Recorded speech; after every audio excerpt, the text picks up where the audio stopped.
मैं बहुत ज़्यादा कुछ ना कहते हुए मुकर्रिरीन की तरफ अपने कदम को बढ़ाता हूँ और इस इजलास के सबसे पहले ख़तीब एक बेहतरीन मुकर्रिर और हमारे मुखलिस दोस्त जनाब हाफिज़ रेहान अब्दुर्रब साहब से बड़े ही अदब के साथ गुजारिश कर रहा हूँ कि तशरीफ़ लाएँ और अपने ख़िताब से सामाईन को नवाजें। हाफिज़ रेहान अब्दुर्रब।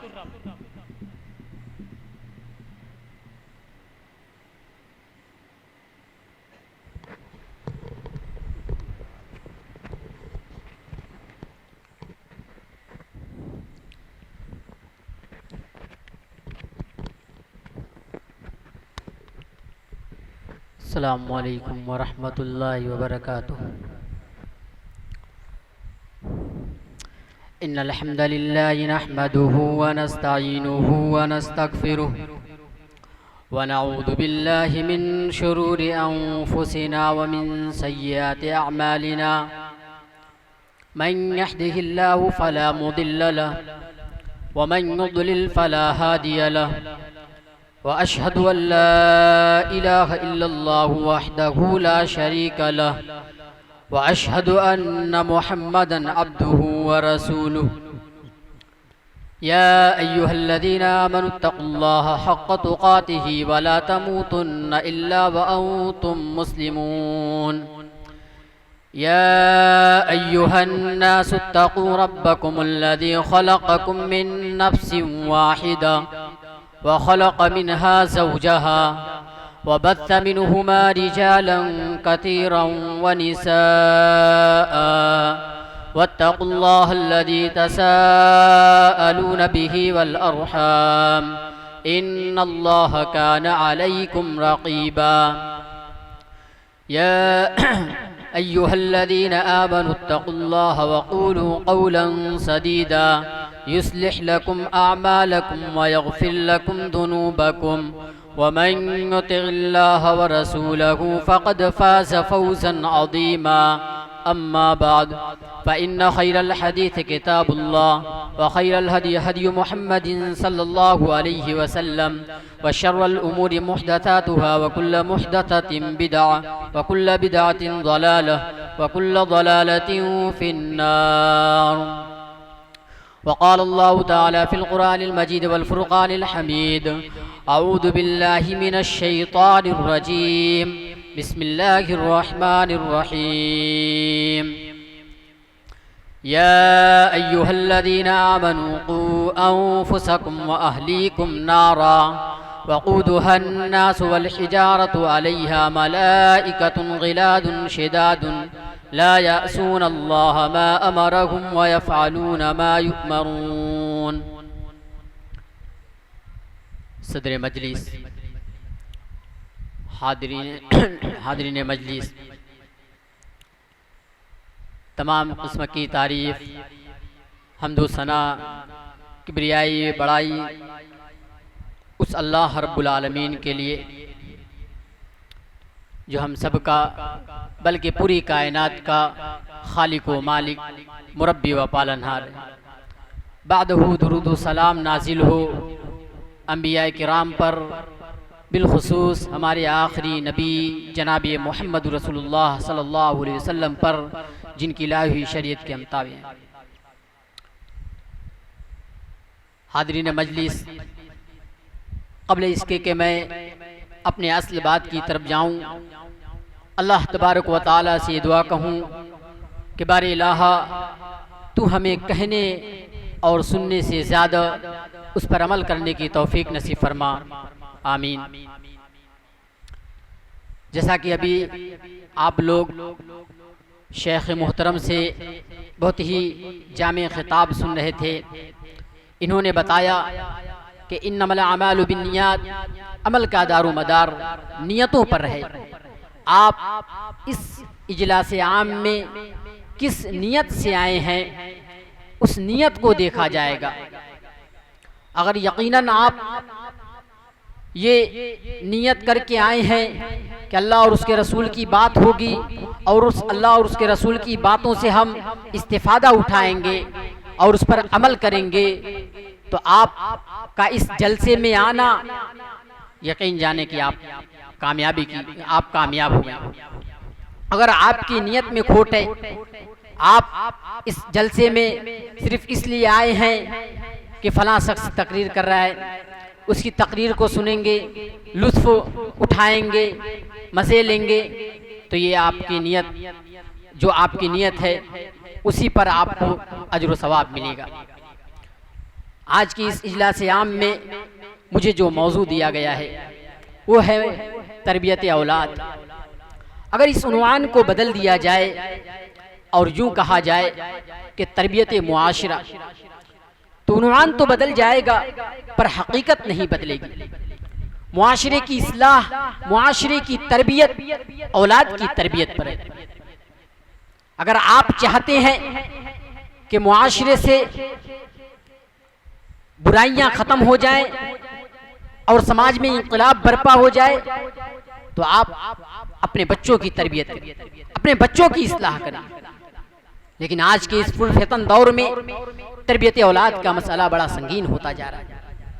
जहां 3 साल 4 साल के बच्चे मोबाइल पर गेम खेलते हो, वीडियो देखते हो, गैलरी चलाते हो, ऐसे तरक्की याफ्ता दौर में बच्चे दिन भर मोबाइल पर कार्टून और सीरियल देखकर बड़े होते हो और वालिदैन फख्र महसूस करते हो कि हमारा बच्चा बड़ा होशियार है, बड़ा चालाक है, हमने उनको कुछ बताया ही नहीं, वो ऑटोमेटिक इतना होशियार है कि यूट्यूब में जाता है, बालवीर निकाल लेता है, फला सीरियल निकाल लेता है और निकाल के चलाता है, हमने कभी बताया ही नहीं हमारा बच्चा बड़ा होशियार है। वालिदैन इसको फख्र महसूस करते हैं।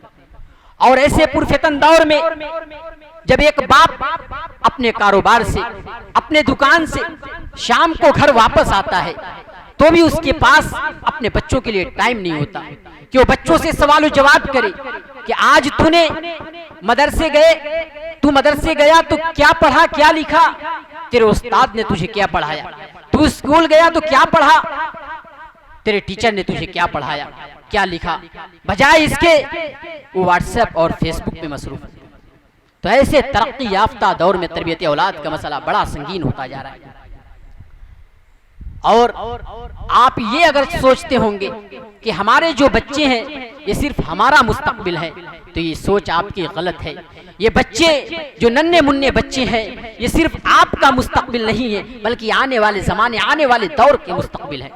इसलिए आप अपने बच्चों को बचपन ही से दीनी तालीम सिखाएं, उनकी सही तरबियत करें। तरबियत औलाद के सिलसिले में मैंने जो आयत करीमा आपके सामने पढ़ी है, अगर उस आयत करीमा पर गौर किया जाए तो तरबियत औलाद का मसला, पूरा का पूरा मसला उस आयत करीमा में सिमट कर आ जाएगा।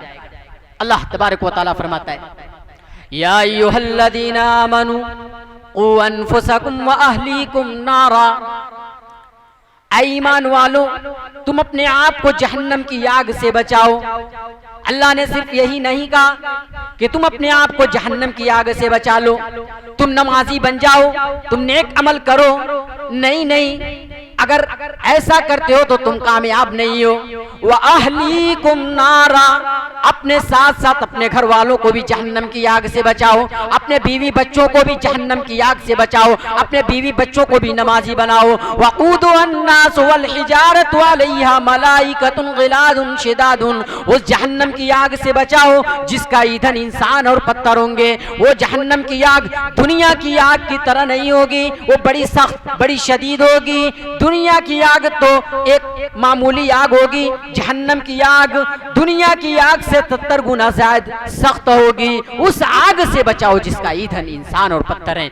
अलैहा मलाइकतुन गिलादुन शिदादुन, और उस आग से बचाओ जिसके ऊपर सख्त मिजाज फरिश्ते मुकर्रर हैं। अल्लाह रब्बुल आलमीन उनको जो हुक्म देगा, ला यासून अल्लाह मा अमरहुम व यफअलून मा युमरून, वो उस हुक्म की बजावरी करेंगे, वो उसको पूरा कर दिखाएंगे। अल्लाह रब्बुल आलमीन कहेगा फला को जहन्नम में डाल दो, वो घसीट कर जहन्नम में डाल डाल देंगे, वो किसी पर नरमी नहीं, सख्त किसी पर तरस नहीं खाएंगे, किसी पर रहम नहीं करेंगे। दुनिया में आपने कोई गुनाह कर लिया, कोई गलत काम कर लिया, अगर कोई जुर्म कर लिया, आपको सजा मिलने वाली है। आप अगर उस सजा देने वाले के पास जाएंगे, रोएंगे, गिड़गिड़ाएंगे, आंसू बहाएंगे, हो सकता है कि वो आपकी सजा को माफ कर दे। लेकिन अल्लाह कह रहा है जहन्नम के दारोगे इतने सख्त होंगे कि वो किसी को जो उनको हुक्म दिया जाएगा उसको पूरा कर जाएंगे।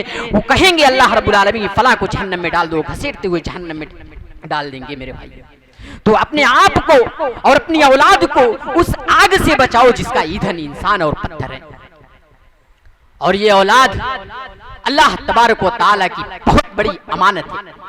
नेमत के साथ साथ ये अमानत है आपके ऊपर। अल्लाह रब्बुल आलमीन कुरान मजीद में फरमाता है या अय्युहल्लज़ीना आमनू ला तख़ूनुल्लाह वर रसूल व तख़ूनु अमानातिकुम व अंतुम तालमून। ऐ ईमान वालो, तुम अल्लाह और उसके रसूल के साथ खयानत मत करो। व तख़ूनु अमानातिकुम, और अपनी अमानतों में खयानत मत करो। व अंतुम तालमून, जानबूझकर। इस आयत करीमा के फौरन बाद अल्लाह तबारक व तआला कहता है वालमू अन्नमा अमवालुकुम व औलादुकुम फितना, कि जान लो तुम्हारा माल और तुम्हारी औलाद सबसे बड़ा फितना है। अल्लाह तबारक व तआला ने पहली आयत में अपनी अमानत के साथ साथ अल्लाह और उसके रसूल की अमानत के साथ साथ अपनी अमानत में खयानत न करने का जिक्र किया है, और उसके बाद फौरन कहा कि अपनी औलाद और माल सबसे बड़ा फितना है, इसलिए अपनी औलाद के बारे में डरें। फितना मतलब आजमाइश है। इसलिए जो लोग अपने बच्चों की सही तरबियत नहीं करते हैं, जो अपने बच्चों को दीनी तरबियत नहीं करते हैं, वो खाइन हैं, वो गद्दार हैं, वो अमानत में खयानत करने वाले हैं। मेरे भाइयों, औलाद की तरबियत करना यह हर वालिदैन के ऊपर वाजिब और जरूरी है।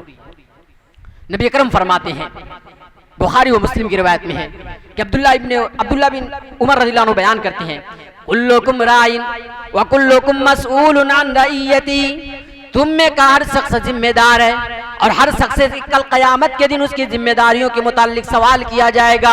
अल्लाह रब्बुल आलमीन पूछेगा बता मैंने तुझे जिम्मेदार बनाया था, तूने अपनी जिम्मेदारियों को कहां से कहां तक निभाया है। कोई बच नहीं पाएगा, आपसे सवाल किया जाएगा। वर्रजुलु राइन फी अहलिही व हुवा मसऊलुन अन रइयतिही, हर आदमी अपने घर वालों का जिम्मेदार है, हर आदमी से उसके घर वालों की जिम्मेदारी के बारे में सवाल किया जाएगा। अल्लाह कहेगा हमने तुझे तेरे बीवी बच्चों का जिम्मेदार बनाया था, बता तेरी बीवी बच्चे गलत रास्ते पर क्यों चले गए, तेरा बच्चा क्यों मुर्तद हो गया, तेरी बेटी कैरों के साथ क्यों भाग गई, हमने तुझे जिम्मेदार बनाया था, तूने अपनी जिम्मेदारियों को क्यों नहीं निभाया। कल क़यामत के दिन अल्लाह रब्बुल आलमीन सवाल करेगा। इसी तरीके से औरतों से भी सवाल किया जाएगा। वल मरअतु राइयतुन फी बैति ज़ौजिहा व हिय मसऊलतुन अन रइयतिहा, कि हर औरत अपने घर वालों की जिम्मेदार है, उससे भी उसकी जिम्मेदारियों के मुतालिक सवाल किया जाएगा। मेरी माओ और बहनों, कल क़यामत के दिन अल्लाह की बारगाह में आपको भी जवाब देना होगा। अल्लाह आपसे सवाल कर सकता है कि बेटा तेरा शौहर विदेश था, सऊदी अरब में कमा रहा था, मेहनत और मजदूरी कर रहा था, वो तेरे आराम और सुकून के लिए अपनी नींद को हराम कर रहा था, बता तेरी बेटी गलत रास्ते पर क्यों चली गई, तेरी बेटी तेरे आंखों के सामने किसी और से बात कर रही थी, क्या तूने कभी अपनी बेटी से सवाल किया, क्या कभी तूने अपनी बेटी से ये पूछा ये तेरे हाथ में रुमाल आया तो कहां से आया, क्या कभी तूने अपनी बेटी से पूछा कि तेरे हाथ में 12,000 का 15,000 का मोबाइल है, ये तेरे पास कहां से आया, मेरी तो इतनी ताकत नहीं थी, मेरी कमाई तो इतनी नहीं थी कि मैं तुझे 15,000 का 20,000 का मोबाइल दे दूं, बता ये तेरा मोबाइल तेरे पास कहां से आया। मेरी माँ और बहनों, आप इसके बारे में इसके मुतालिक आपसे सवाल किया जाएगा। अल्लाह रब्बुल आलमीन कल क़यामत के दिन पूछेगा आपसे, आप क्या जवाब देंगी, क्या जवाब देंगी कि हमने अपनी दुनिया में मस्तमगन थे, हमें इनसे कोई मतलब नहीं था, बस हमारे बच्चे हमारी बच्चियां लूम चला रही थी, काम कर रही थी, पैसा आ रहा था, हमें अपने बजट बैलेंस मतलब था, हमें अपने बैंक बैलेंस से मतलब था, इनसे कोई ताल्लुक कोई मतलब नहीं था। ये हम जवाब देंगे कल क़यामत के दिन अल्लाह रब्बुल आलमीन के सामने। अल्लाह रब्बुल आलमीन ये भी सवाल कर सकता है कि बता तू तो नमाज पढ़ रहा था लेकिन तेरी बेटी नमाज क्यों नहीं पढ़ रही थी, तेरा बेटा नमाज क्यों नहीं पढ़ रहा था। अपनी जिम्मेदारियों को समझे। हजरत ज़करिया अलैहिस्सलाम मरियम की किफालत कर रहे हैं। हजरत ज़करिया अलैहिस्सलाम जब मरियम अलैहिस्सलाम से मुलाकात के लिए आते हैं तो पूछते हैं, ऐ मरियम ये तेरे पास फल कहाँ से आया। मरियम अलैहिस्सलाम के पास बिन मौसम फल आते थे। हजरत ज़करिया कहते हैं, अन्ना लकी हादा, ऐ मरियम ये तेरे पास फल कहाँ से आया। अनार का मौसम नहीं, अनार कहाँ से आया। सेब का मौसम नहीं, तेरे पास सेब कहाँ से आया। हजरत मरियम कहती हैं, क़ालत हुवा मिन इंदिल्लाह, ऐ मेरे सरताज, ऐ मेरे किफालत करने वाले मेरे खालू, ये जो फल आया है बिन मौसम फल आया है, ये अल्लाह रब्बुल आलमीन के पास से आया है। जब हजरत ज़करिया अपने इस मरियम अलैहिस्सलाम से सवाल कर सकते हैं तो आप क्यों नहीं सवाल कर सकते अपने बच्चों से। बेटे तू 12 बजे अपने घर के अंदर दस्तक देता है, बाप दरवाजा खोलता है, भाई दरवाजा खोलता है, बाप भी जिम्मेदार है, भाई भी जिम्मेदार है। क्या ये हमारी जिम्मेदारी नहीं बनती कि हम अपने भाई से, अपने बेटे से ये सवाल करें कि इतनी रात गए तू कहाँ था, किसके साथ था, क्या कर रहा था। इसके बारे में आपको क़यामत के दिन जवाब देना होगा। वो बनी इसराइल का बड़ा मशहूर वाकया है, जिम्मेदारी के ताल्लुक से मैं बता रहा हूँ। बड़ा मशहूर वाकया है कि जब मछली को पकड़ रहे थे तो 3 ग्रुप में बट गए थे। एक ग्रुप वो मछली को पकड़ रहा है और एक खड़ा होकर देख रहा है और एक वाजो नसीहत कर रहा है। तो जो वाजो नसीहत कर रहे थे तो खड़े होकर देखने वाले ने कहा, ले मतईदून कौमन इल्लाहु मुहलिकुहुम औ मुअद्दिबुहुम अज़ाबन शदीदा, कि तुम क्यों उसको मना कर रहे हो, क्यों वादो नसीहत कर रहे हो। अल्लाह ने मना किया है, आज मछली नहीं पकड़ना है, ये पकड़ रहे हैं। कौमन इल्लाहु मुहलिकुहुम औ मुअद्दिबुहुम अज़ाबन शदीदा, अल्लाह रब्बुल आलमीन का अज़ाब आएगा, ये हलाक हो जाएंगे। तो उन्होंने जो जवाब दिया था उस जवाब उस जुमले पर गौर करें। उन्होंने कहा, क़ालू मादिरतन इला रब्बिकुम वलअल्लहुम यत्तक़ून, हम इसलिए उनको वादो नसीहत कर रहे हैं, इसलिए मना कर रहे हैं ताकि अल्लाह रब्बुल आलमीन के सामने उद्र पेश कर सके, ताकि अल्लाह रब्बुल आलमीन से कह दें कि अल्लाह हमारे ऊपर जो जिम्मेदारियां आयद हो रही थी, अल्लाह रब्बुल आलमीन जो जिम्मेदारी थी हमारे ऊपर, हमने उसको अदा कर दिया था। लअल्लहुम यत्तक़ून, और इसलिए उनको वादो नसीहत कर रहे हैं ताकि इनमें से कोई तक़वा इख्तियार कर ले, कोई मुत्तकी बन जाए, कोई डर जाए अल्लाह रब्बुल आलमीन के खौफ से, हो सकता है डर के बच जाए। कि उन्होंने उज़्र बयान करने, उज़्र पेश करने के लिए अल्लाह रब्बुल आलमीन से उनको वादो नसीहत कर रहे थे। मेरे भाइयों, तो आपकी ये जिम्मेदारी बनती है, आप अपने बच्चों से कहिए नमाज के लिए, आप अपने बच्चों की सही तरबियत करें, वो बार बार तरबियत करें। आप समझ रहे हैं तरबियत सिर्फ एक बार कह देने से हो गया, नहीं, राई का इस्तेमाल किया है। राई एक चरवाहे को कहा जाता है जो अपने भेड़ बकरियों को चराता है। उसका ये काम होता है कि जब वो अपने भेड़ बकरियों को लेकर जाता है किसी खेत में, किसी मैदान में, और उसके भेड़ बकरी किसी और के अनाज और गल्ले को खाते हैं, तो जाता है उसको हाक कर लाता है, फिर दोबारा जाते हैं, फिर उसको मना करता है, फिर हाकता है। उसका ये काम बार बार उसको हाकता रहता है। तो आपकी ये जिम्मेदारी बनती है, आप बार बार अपने बच्चों की सही तरबियत करें। बार बार अगर गलत काम कर रहे हैं तो बार बार उनको उस गलत काम से रोकिए, बार बार उनको नमाज की तलकीन करें, बार बार नमाज पढ़ने के लिए कहिए, बार बार नेक अमल करने के लिए कहिए। ये जिम्मेदारियां होती हैं। और जिम्मेदारी में सबसे बड़ा रोल माँ का होता है। एक माँ के बगैर तरबियत हो ही नहीं सकती, एक नेक माँ के बगैर तरबियत हो ही नहीं सकती। तरबियत का सिलसिला हमारी शादी से पहले ही शुरू हो जाता है। आप कहेंगे कैसे, अभी दुनिया में बच्चा आया ही नहीं, तरबियत का सिलसिला शुरू हो गया, कैसे? आइए, बुखारी की हदीस है किताबुन निकाह के अंदर अल्लाह के नबी सल्लल्लाहु अलैहि वसल्लम फरमाते हैं, तुनकाहुल मरातु लिअरबईन लिमालिहा वली हसबिहा वली जमालिहा वली दीनिहा फदफर बिदातिद्दीन, कि जब एक लड़की की शादी होती है, जब किसी लड़की की शादी का पैगाम जाता है तो आम तौर से 4 चीजें देखी जाती हैं। नंबर 1 लिमालिहा, उसका माल देखा जाता है कि वो मालदार है या नहीं। वली हसबिहा, और हस्ब नसब देखा जाता है कि वो किस खानदान से है। हम अंसारी हैं तो क्या वो अंसारी है, हम खान है पठान है तो क्या वो खान पठान है या नहीं, उसके हस्ब नसब को देखा जाता है। वली जमालिहा, और उसकी खूबसूरती, उसके हसीन व जमील को देखा जाता है। वली दीनिहा, इस्लाम के आने के बाद उसकी दीनदारी को देखा जाता है। अल्लाह के नबी फरमाते हैं, फदफर बिदातिद्दीन, तुम दीन को तरजीह दो। जब कोई लड़की की शादी होती है तो ये 4 चीजें देखी जाती हैं। तो आप अपने घर में अपने बेटों के लिए बहू एक नेक माँ लेकर आए, अपने बच्चों की तरबियत के लिए एक नेक माँ अपने घर में, एक नेक बेटी अपने घर में लेकर आए। नेक माँ के बगैर तरबियत हो ही नहीं सकती। तरबियत में वालिदैन का बहुत बड़ा रोल होता है। अल्लाह के नबी सल्लल्लाहु अलैहि वसल्लम ने यहाँ तक कह दिया कि मा मिन मौलूदिन इल्ला यूलदु अलल फित्रति फअबवाहु युहव्विदानिही औ युनस्सिरानिही औ युमज्जिसानिही, के माँ बाप को इख्तियार है कि अल्लाह हर बच्चा फितरत इस्लाम पर पैदा होता है, फिर उसका बाप चाहे तो उसको यहूदी बना दे, नसरानी बना दे, मजूसी बना दे, तो ये माँ बाप के ऊपर इख्तियार होता है। अगर आप चाहते हैं कि हमारे बच्चे नेक हों, हमारे बच्चे दीनदार हों, तो आप अपने घरों के अपने घर के माहौल को, उसके घर, अपने घर के निज़ाम को दुरुस्त करें, अपने घर के निज़ाम को दीनी माहौल में ढालें, अपने घर के निज़ाम को सही कर लें। आपकी औलाद की तरबियत ऑटोमेटिक हो जाएगी। तो माँ का बहुत बड़ा रोल होता है तरबियत के मामले में। और ये जो जिम्मेदारी है हमारे ऊपर, यकीन जाने कल क़यामत के दिन इसके बारे में सवाल होगा। और जो शख्स अपनी जिम्मेदारियों को अदा नहीं किया होगा, अल्लाह के नबी हजरत माक़िल बिन यसार रज़ियल्लाहु अन्हु बयान करते हैं कि नबी अकरम सल्लल्लाहु अलैहि वसल्लम को फरमाते हुए मैंने सुना, बुखारी और मुस्लिम की रिवायत में है, मा मिन अब्दिन यस्तरईहिल्लाहु रईयतन यमूतु यौम यमूतु व हुवा गाशुन लिरईयतिही इल्ला हर्रमल्लाहु अलैहिल जन्नह। जिस शख्स को अल्लाह तबारक व तआला जिम्मेदार बनाता है, निगरां बनाता है, फिर वो आखिरी सांस तक अपनी जिम्मेदारियों से रूगर्दानी करता है, अपनी जिम्मेदारियों को अदा नहीं करता है, यहाँ तक कि उसकी मौत आ जाती है। अल्लाह के नबी फरमाते हैं इल्ला हर्रमल्लाहु अलैहिल जन्नह, कि अल्लाह रब्बुल आलमीन उस पर जन्नत को हराम कर देता है। अल्लाह अकबर। जिम्मेदारी इतनी बड़ी चीज है, इसलिए इस जिम्मेदारी के ताल्लुक से आप डरिए। कल क़यामत के दिन अल्लाह रब्बुल आलमीन आपसे आपकी जिम्मेदारियों के मुतालिक सवाल करेगा, पूछेगा वान उम्रिही फीमा अपना, कि आपने अपनी पूरी जिंदगी कहाँ पर गुजारा है। तो आप क्या जवाब देंगे? इसमें वो सारी चीजें आ जाएंगी। आपने अपने बच्चों की तरबियत की या नहीं की, आपने अपनी बीवी को सही रास्ते पर लगाया या नहीं किया, ये सारी चीजें आ जाएंगी वो उम्रिही फीमा अपना में। इसलिए अपनी जिम्मेदारियों से डरिए और अपनी जिम्मेदारियों को समझिए। और कभी कभी ऐसा भी होता है कि वालिदैन लाख कोशिश करें, वालिदैन की लाख कोशिशों के बावजूद औलाद गलत रास्ते पर चली जाती है। तो जिम्मेदारी और तरबियत के साथ साथ हमारी ये भी जिम्मेदारी बनती है। तरबियत का एक उसूल ये भी है कि हम अल्लाह रब्बुल आलमीन से दुआ करें, इसलिए कि हम हिदायत नहीं दे सकते हैं, हिदायत देना अल्लाह रब्बुल आलमीन का काम है।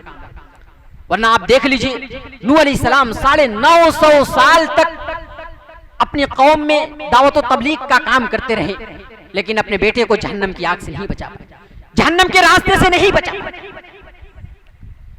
नूह अलैहिस्सलाम को अल्लाह रब्बुल आलमीन हुक्म देते हैं कि ए नूह एक कश्ती तैयार कीजिए। जब कश्ती तैयार हो जाती है तो अल्लाह रब्बुल आलमीन कहते हैं कि उस कश्ती में सवार हो जाओ और जितने लोग ईमान लेकर आए सबको उस कश्ती में सवार कर लो। अभी अल्लाह का अज़ाब आने वाला है, तूफान आने वाला है, और उस तूफान से कोई बच नहीं पाएगा सिवाय उसके जो ईमान लेकर आया हो, जो आपकी कश्ती में सवार होगा।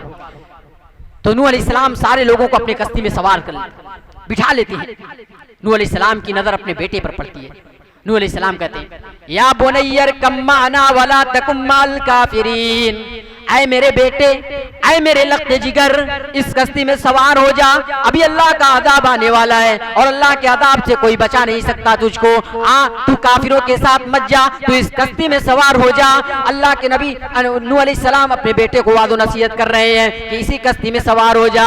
बेटा जवाब दे रहा है क़ाल सआवी इला जबलिन यासिमुनी मिनल मा, ऐ अब्बू जान, अगर अल्लाह का अज़ाब आ भी गया, तूफान आ भी गया, तो मैं किसी पहाड़ के ऊपर चढ़ जाऊंगा और मैं अपने आप को बचा लूंगा, मैं बच जाऊंगा।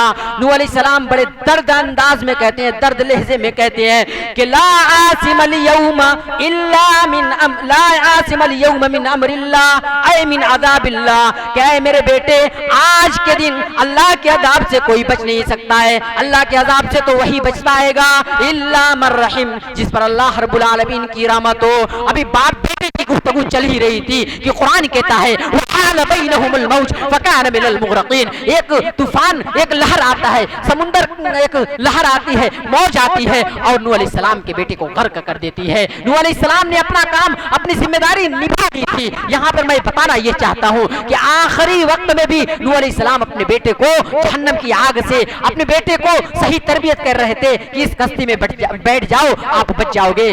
बताने का मतलब ये है कि जिम्मेदारी आखिरी वक्त तक भी होती है, यहाँ तक कि आपकी मौत ना हो जाए। आप अपनी जिम्मेदारियों को समझें। तो नूह अलैहिस्सलाम अपने बेटों को वाज़त नसीहत किए, लेकिन वो बचा नहीं पाए, क्योंकि हिदायत देना अल्लाह रब्बुल आलमीन का काम है। हर शख्स के हक में हिदायत नहीं है। वलौ शिअना लआतैना कुल्ल नफ्सिन हुदाहा वलाकिन हक़्क़ल क़ौलु मिन्नी लअम्लअन्न जहन्नम मिनल जिन्नति वन नासि अजमईन। अल्लाह रब्बुल आलमीन ने कुछ लोगों को जहन्नम के लिए भी बनाया है, तो इसलिए आप दुआ भी करते रहे अल्लाह रब्बुल आलमीन से इसकी जिम्मेदारियों के मुताल्लिक। अल्लाह रब्बुल आलमीन सूरह फुरकान के अंदर फरमाते हैं, कुछ खास बंदों का जिक्र करते हैं और वो खास बंदे अपने रब से दुआ करते हैं। दुआ क्या करते हैं? वल्लज़ीना यक़ूलूना रब्बना हब लना मिन अज़वाजिना व ज़ुर्रिय्यातिना क़ुर्रत अयुन।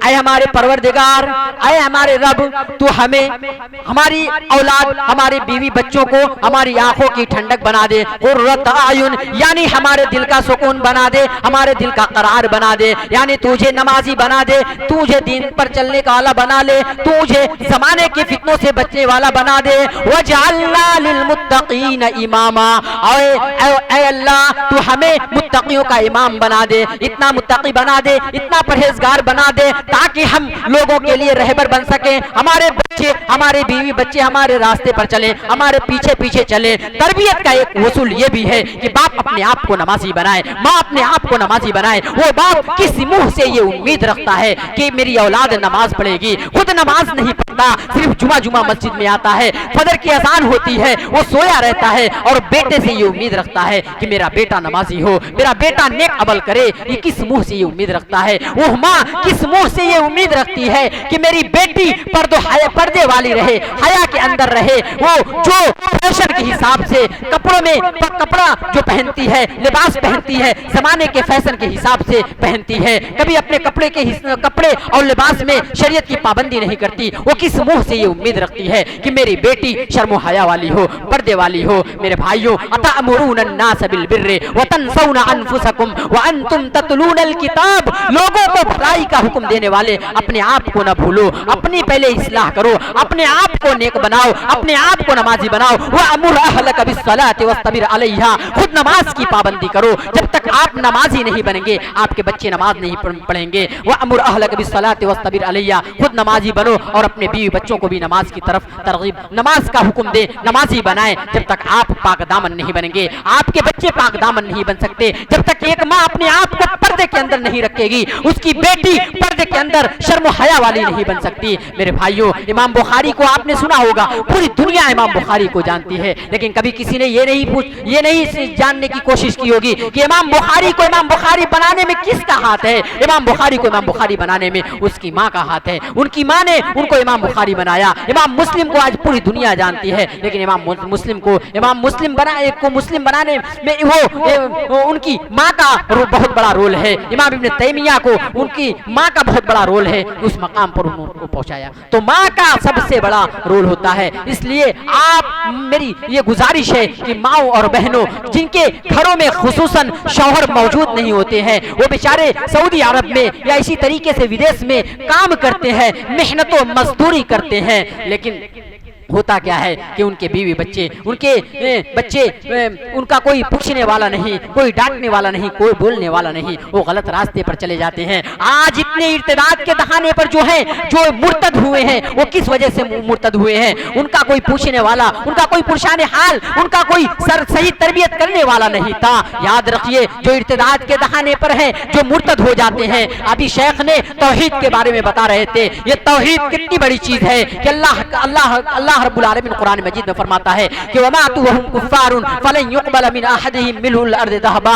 जो कुफ्र की हालत में मर जाते हैं, कुफ्र की हालत में इंतकाल कर जाते हैं, अगर वो क़यामत के दिन जमीन भर के सोना दे दे अल्लाह की बारगाह में, तो अल्लाह कह रहा है फलन युक़बल, हरगिज कबूल नहीं किया जाएगा। ये ईमान, ये तौहीद इतनी बड़ी दौलत है। आज इसी ईमान को खत्म किया जा रहा है, आज इसी ईमान से दूरी हो रही है। क्यों? क्या वजह है? आज हमने अपनी जिम्मेदारियों को नहीं समझा, हम अपनी जिम्मेदारियों को नहीं अदा कर रहे हैं। मेरे भाइयों, वमन यर्तदिद मिनकुम अन दीनिही फयमुत व हुवा काफिरुन फउलाइका हबितत अमालुहुम फिद दुनिया वल आखिरह। जो मुर्तद हो जाते हैं उनके तमाम के तमाम अमाल बर्बाद हो जाते हैं। वो चाहे लाखों हज किया हो, लाखों नेकियां किया हो, मुर्तद जो हो गया, जिस तरीके से इस्लाम में आने के बाद उसके तमाम गुनाहें झड़ जाती हैं, वो उनके तमाम गुनाह मिटा दिए जाते हैं। इसी तरीके से इस्लाम में आने के बाद उसके बाद वो मुर्तद हो जाता है तो उसके तमाम अमाल बर्बाद हो जाते हैं। दुनिया वल आखिरह, दुनिया में भी और आखिरत में भी। उलाइका अस्हाबुन नार, और यही लोग जहन्नमी है, हुम फीहा खालिदून, और इसमें हमेशा हमेशा रहने वाले हैं। तो मेरे भाइयों,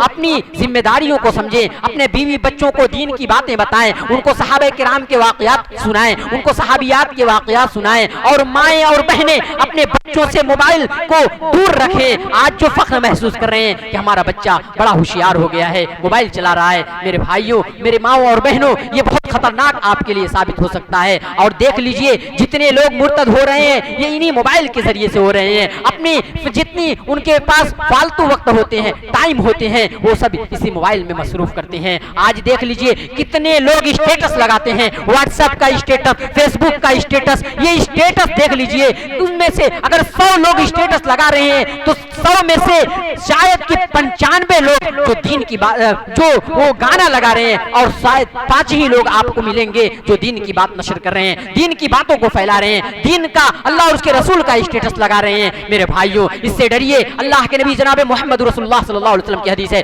मन दआ इला दलालतिन, जो शख्स किसी को गुमराही की तरफ बुलाता है, और यानी किसी को गुमराही की तरफ बुलाता है यानी उसके अंदर कोई बुराई फैलाता है, बुराई की तरफ बुलाता है। इसी तरीके से व्हाट्सएप पे गाना, फिल्म और सीरियल जो लगाता है, उस गाने और फिल्म और सीरियल को जितने लोग देखते हैं उसको उतने लोगों का गुनाह उस शख्स को मिलता ही है जो देख रहा है, उसको भी मिल रहा है, और जिसने लगाया, जिसने शेयर किया, जिसने उसको फैलाया, नशर किया, उसको भी उतना ही गुनाह मिल रहा है, और उन दोनों के गुनाह में कोई कमी नहीं की जा रही है। इसी तरीके से मन दआ इला हुदन, जो शख्स किसी को हिदायत की तरफ बुलाता है, जो अच्छे स्टेटस लगाता है, दीन की बातों को नशर करता है, फैलाता है, वो गलत चीज नहीं लगाता है, फिल्मी गाने नहीं लगाता है, ये सीरियल वगैरह नहीं लगाता है, तो अल्लाह के नबी फरमाते हैं कि उसको उसका सवाब मिलेगा, और जो देख रहा है उसका भी सवाब उसको मिलेगा, और दोनों के सवाब में कोई कमी नहीं की जाएगी। इसलिए मेरे भाइयों, आप ये जो स्टेटस और गाने फिल्म लगा रहे हैं, इससे इज्तनाब करिए, इससे परहेज करिए।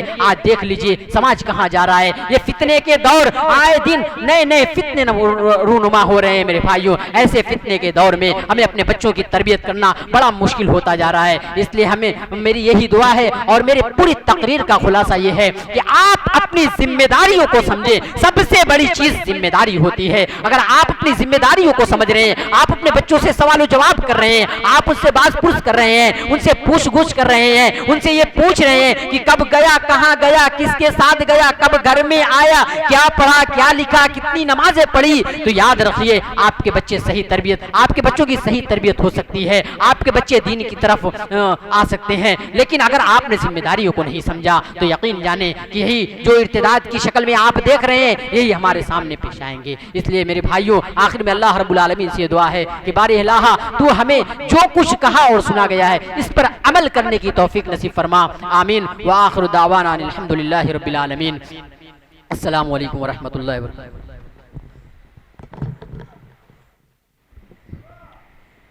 शुक्रिया, जज़ाकुमुल्लाहु खैरन व अहसनल जज़ा। हाफिज़ साहब तरबियत औलाद के मौजू पर बड़ा बेहतरीन खिताब कर रहे थे। तरबियत के मुताल्लिक़ काज़ी बैज़ावी की तारीफ़ मेरे ज़हन के अंदर आ रही, सोचा कि आपके सामने शेयर कर दूँ। काज़ी बैज़ावी ने तरबियत की तारीफ़ की है कि तबलीग़ु शैई इला कमालिही शैअन फशैआ, किसी चीज़ को उसके दर्जे कमाल तक धीरे धीरे पहुँचाना। तरबियत का ये मतलब नहीं कि एक बाप या एक माँ अपने बच्चे के सामने कोई चीज़ एक मर्तबा बयान कर दे। तरबियत किसी उम्दा कलाम के मजमूए का नाम नहीं जिसे बच्चे को ज़ुबानी याद करा दिया जाए और बच्चा तरबियत पा जाए, बल्कि तरबियत ये वालिदैन की एक किस्म की कोशिश होती है जो ताउम्र जारी रखती है। अगर हम सहाबा किराम की ज़िंदगी को देखें, हज़रत उमर फ़ारूक के दौरे खिलाफत की बात है, हज़रत उमर फ़ारूक रज़ी अल्लाह ताला अन्हु बाज़ार दौरा के लिए जाते हैं, देखते हैं एक मोटा फरबा ऊँट बिक रहा है। सवाल करते हैं कि ये ऊँट किसका है? बताया जाता है कि ये ऊँट आपके बेटे हज़रत अब्दुल्ला बिन उमर का है। हज़रत उमर फ़ारूक रज़ी अल्लाह ताला अन्हु को बड़ी हैरत होती है कि मेरे बेटे के पास ये ऊँट कहाँ से आया। हज़रत अब्दुल्ला बिन उमर से सवाल करते हैं कि आखिर ये ऊँट तुम्हारे पास कहाँ से आया। हज़रत अब्दुल्ला बिन उमर जवाब देते हैं कि वालिद मोहतरम, ऊँट को ख़रीदा था अब मैं इसे बेचकर कीमत हासिल करना चाहता हूँ। हज़रत अब्दुल्ला बिन उमर रज़ी अल्लाह तआला अन्हु के इस जवाब के ऊपर हज़रत उमर रज़ी अल्लाह तआला अन्हु सोच में पड़ गए और फिर कहा, ऐ मेरे बेटे, इस ऊँट के ऊपर तुम्हारा उतना ही हक है जितनी कीमत के अंदर तुमने ऊँट को खरीदा था। हज़रत अब्दुल्ला बिन उमर बड़ी हैरत के साथ कहते हैं, वालिद मुहतरम ऐसा क्यों? ऊँट को मैंने खरीदा था और इस ऊँट को किसी की मिल्कियत में चरने के लिए मैंने नहीं छोड़ा, बल्कि इसे सरकारी चरागाह में चराया गया। ऐ वालिद मोहतरम, इस ऊँट पर मेरा पूरा हक होना चाहिए। हज़रत उमर फारूक कहते हैं, ऐ मेरे बेटे, वो इसलिए क्योंकि जब तुम्हारा ये ऊँट चर रहा होगा, लोगों ने ये कहकर कि खलीफतुल मुस्लिमीन के बेटे का ऊँट है, ये अमीरुल मुमिनीन के घर से आया हुआ ऊँट है, तुम्हारे ऊँट के लिए मेरे नाम का इस्तेमाल किया गया है। ऐ मेरे बेटे, तुम्हारे लिए इस ऊँट की जायद कीमत लेना जायज़ नहीं। उस ऊँट को बेच दिया गया और जितनी कीमत के अंदर हज़रत अब्दुल्ला बिन उमर ने ऊँट को खरीदा था, वो कीमत हज़रत अब्दुल्ला बिन उमर को दी गई और जायद कीमत बैतुल माल के अंदर दाखिल कर दी गई। तो ये एक वालिदैन की, ये एक बाप की तरबियत होती है। एक बाप को सतर्क और सावधान रहना चाहिए अपने बच्चों की तरबियत के ताल्लुक से, अपने बच्चों के ताल्लुक से कि उसके बच्चे क्या कर रहे हैं और कहाँ जा रहे हैं। बहरहाल